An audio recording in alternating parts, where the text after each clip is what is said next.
Hey, you. I notice, even though we've got over 100,000 subscribers here on the Cowboys Report, that you don't follow me on Twitter. So let's change that. Follow me and at me in a tweet at @WhatGoingDowney. The next 10 people who follow me and hit me up on Twitter, I'll give you guys a shout-out at the end of today's show. So do that right now. Hit me up on Twitter at @WhatGoingDowney.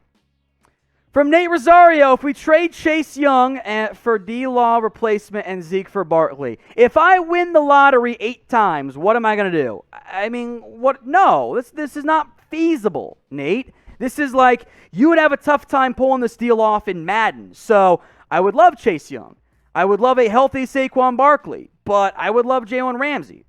That's just not going to happen. I'm sorry. From JimmyFistPump, wow, what a name.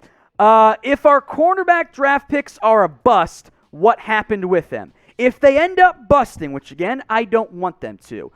For Kelvin Joseph, it's that he never developed. Remember, he has not played very much football at college or the NFL level. He's still raw. It means that the technique probably never came along. If Nashawn Wright ends up busting, it means that his objectively poor athletic testing was too much for him to overcome against better speed in the NFL. From Nade2828, what chance you think Kellen Moore leaves the Cowboys next year to be an NFL head coach and team?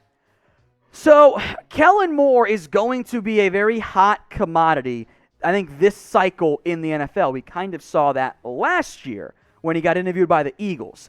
Jerry will try to keep him. But if the Cowboys offense remains creative and remains effective, that's the type of coach that NFL teams have loved in the past. It's a Sean McVay style. Not saying he's Sean McVay, because being a good OC is not the same as being a good head coach. But the Cowboys might face an issue this offseason if Kellen Moore and the offense remains good. From Baba Black Sheep. Look, he's got a black sheep as a profile picture too. That's cute. Could Jerry dump McCarthy and make Kellen Moore the head coach? Again, this is a future problem and not one the Cowboys should really be that concerned about right now. But it could become an issue next year. Kind of feels like the whole Jason Garrett, Wade Phillips thing. Hopefully Moore ends up being better than Garrett. The Cowboys and the NFL and Dak Prescott, who loves Kellen Moore, by the way, are very high on each other. So here's the problem the Cowboys could hypothetically maybe face down the road. Do you stick with a proven-ish head coach in Mike McCarthy, or do you keep the young, bright offensive mind who your quarterback loves and works incredibly well together, but you have no idea how he'll be as a head coach? That is a potential problem for the Cowboys to face. At some point, they might face this dilemma. You can only pick one to keep. So who would you rather keep? Type M for Mike McCarthy or type K for Kellen Moore? I'm not casting judgment either way, but I do want to hear from you guys. This is the pinned comment on today's video. So you get the ad break here on YouTube, scroll on down, and get your votes in. From DJ Exclusive, can we play more on the line, bump receivers, just trump them at the line? Safeties are stepping up. So I think Diggs has the physicality to play bump and run. The issue was, especially against, say, Mike Williams or Mike Evans, or hell, even a Chris Godwin, Antonio Brown, or Keenan Allen. Those receivers are very good at getting releases, even in press, or they're too physical for your Jordan Lewis or Anthony Brown. Of course, the slot, you can't really do it anyway. So I hope against Philadelphia, against the Jalen Reagor in particular, they do play more bump and run. Devonta Smith is a pretty good release specialist, so maybe not the route you want to go. But if the matchup is right, sure, I would like to play more of that. Elijah Williams, Trevon Diggs is a top 10 corner. Find me a super chat, by the way, from Elijah. I'm probably not. He's still a bit inconsistent at times, but the interceptions more than make up for that. The second-year breakout is very much in the way for Trevon Diggs. Timothy Dorsey, why is everyone talking about the in-the-grasp call? Ball didn't make it to line of scrimmage, so it's still a loss for grounding. I agree, that should have been grounding, but grounding wasn't what was called. They called in the grasp. So Bad process for the same result. I understand the concern over the process for the officials who I think across the board were just garbage in the Cowboys-Chargers game. From Gregory, what's the update on Michael Gallup? So Gallup is on short-term IR. He will not be eligible to return from that list, not after week 2, not after week 3. After week 4 is the soonest he can return. That's probably pushing it. I think he's going to take some time to recover from that calf issue. Not concerned long-term, but he's still on short-term IR for at least another game, not including the Monday Night Football one. From the Dak Prescott, what do you think the Cowboys' record will be until they play the Chiefs in Week 10? Schedule's not that tough. So the Cowboys' schedule here, right? They've got the Eagles, a potentially good Panthers team. Maybe they're okay this year. The Giants, a Patriots team that is always going to be a tough out. Vikings, Broncos are hot right now. Falcons as well, which they look pretty bad. And then the Chiefs. So, look, you've got 7 more games here until the Cowboys face KC in Week 10. My expectation is you're probably going to be somewhere around 6-3. Maybe you get to 7-2 instead. If you're 6-3 or 7-2 entering that Chiefs game, you should feel pretty good about where they're at in the NFC East. Now you can bet on the Cowboys to win the NFC East as well by heading over to chatsports.com/bet. Use promo code Cowboys125, what you see right there on screen. When you use that URL and you deposit at least $100, you will get a 125% deposit bonus. On top of that, if you place a bet before Monday Night Football, we will hook you up with a Cowboys jersey. Email us, jersey@chatsports.com. That is jersey@chatsports.com. If you have questions or if you want to sign up and deposit, email us your account number and a screenshot of your first bet. We have Zeke Elliott and CeeDee Lamb jerseys available. Now, we've also been doing 5 pick'ems against the spread across the Chat Sports office. I am tied for second right now. Now, why exactly Hater Jeremy put me behind Matthew and Marshall on the list, I don't know. Doesn't make sense. Either way, I'm a half game behind Thomas Mott.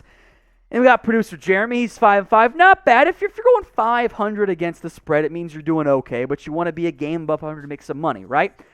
I will make note, though, and this is hilarious to me, entering this Week 3 slate of games, Harrison Graham is 0 for 10.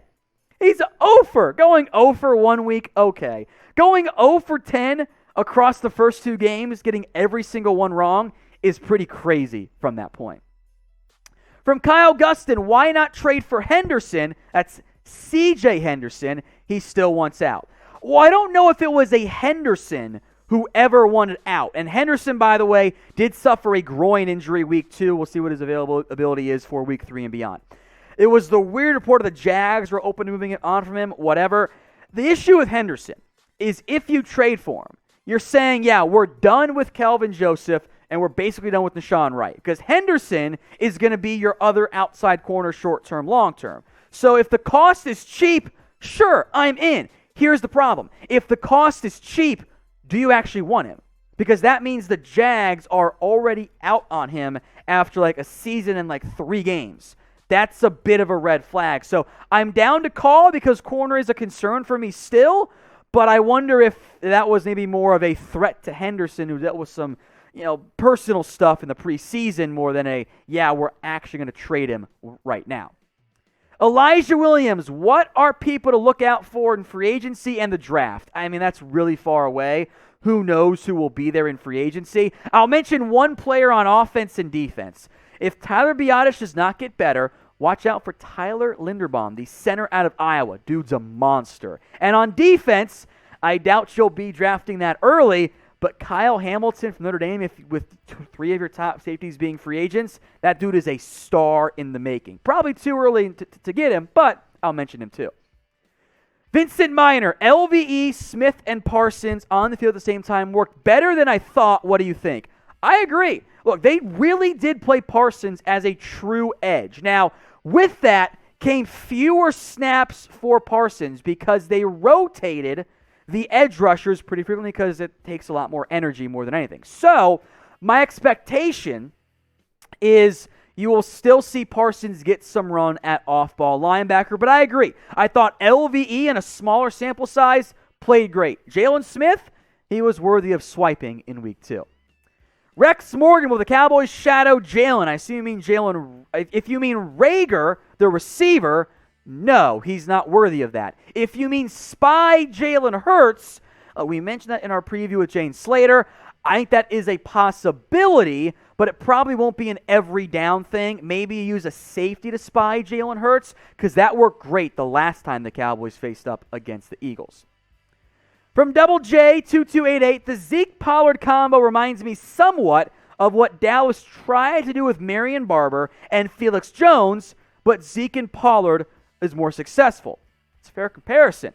Zeke does bring you more of that short yardage pass blocking value, and Pollard is a bit more explosive than what Zeke is bringing at this stage in his career. So, souped up versions of both? Yeah, I'm down with that one. If you guys want daily Cowboys videos at this point, since the Boys and Girl podcast is coming on the Cowboys Report, multiple videos almost every single day. Hit that big red button and subscribe. We are free. We're not going anywhere. Subscribe right now. From Joe Zapp, update on Bossman Fat Kelvin Joseph.